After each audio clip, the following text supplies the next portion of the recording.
Lords of Thunder is a shoot-'em-up title that was developed by Red Company and was published by Hudson Soft for the PC Engine and the TurboGrafx-16 in 1993. It's also known as Winds of Thunder in Japan, and it was also released on the Sega CD as well as the Nintendo Wii's Virtual Console. Okay, so I don't usually use the term epic to describe a game, but damn is Lords of Thunder epic. Take the story for instance. An evil god called Deoric has been reawakened and is attacking the lands of Mistral with all sorts of nasty creatures, and it's up to a single knight to don a suit of armor and take back the lands and destroy Deoric. The knight is called Landis, and he has access to 4 different suits of armor to wear in battle. Each one represents one of the 4 elements of earth, wind, fire, and water. And out of these suits, I would have to say fire and water are easily the best choices. The game has 7 stages in total, and every single one of them is super intense. They have everything from dragons to beetles to Viking warriors to wizards, and they all stand in Landis' way, and they must be destroyed. Each stage is capped off with a boss, each with their own patterns and weak points. And even though Lords of Thunder is a good deal easier than a lot of shoot-'em-up games that I've played over the years, I still sweat every single time I play it. The stages start out with plenty of room to maneuver while Landis flies around shooting everything in sight. This changes as the stages go on, with every one of them getting more and more closed in, and putting more and more pressure on the player's skills until they earn the chance to fight the stage's boss.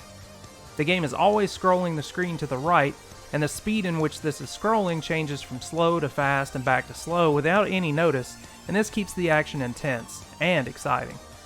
The stages can be selected in any order, so if you feel like taking on some of the tougher stages first and get them out of the way, you can do so. Except for the final stage, that is, which unlocks after the first 6 have been completed. And Stage 7 is definitely the toughest stage in my opinion. Each suit of armor has different attacks, and has items that can be picked up from killing certain enemies that make the suit's attacks even more powerful. Some of them get to the point of insanely useful, like with the water suit, which can shoot in 4 different ways at one time. There is a catch, however. If Landis gets hit, he loses power, and this can be really bad, really fast. He can be hit multiple times almost instantly, so this can make his suit go from kicking ass to back to basic bitch status in a heartbeat. Avoiding damage is definitely the way to go, so learning the enemy spawns and their patterns is well worth the effort to keep the game as easy as possible. Dying can happen before you know it, and this game does not mess around with lives and continues. You get 3 continues, and then it's game over. Each continue is only 1 life, so they are precious. More can be purchased at the shop in between stages, but they aren't cheap, and you'll be wanting to use your hard-earned currency for other things like refilling Landis' life, power, and shield points.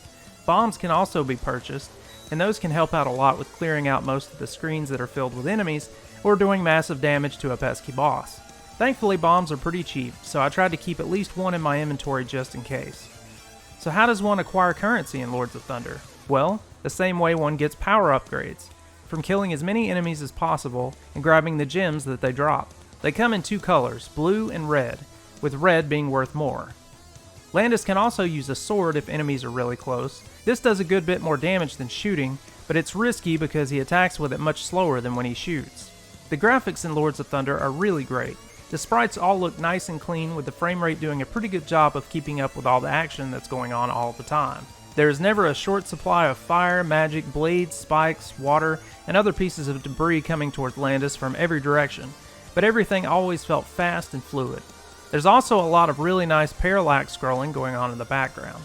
Now, as far as music and sound goes, it's kind of a mixed bag.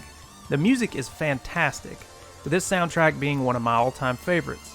It has a neoclassical metal thing going on, and the tracks are extremely memorable.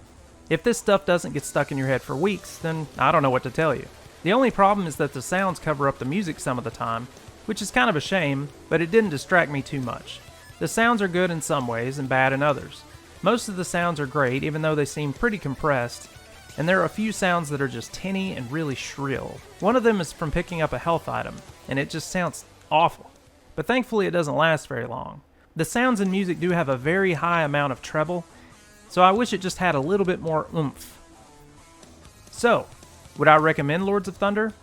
Hell yes, I would. Fans of shoot-'em-ups who don't know about this game will probably have a great time with it, and even ones who already know about it are probably still having a great time with it now. I know I am.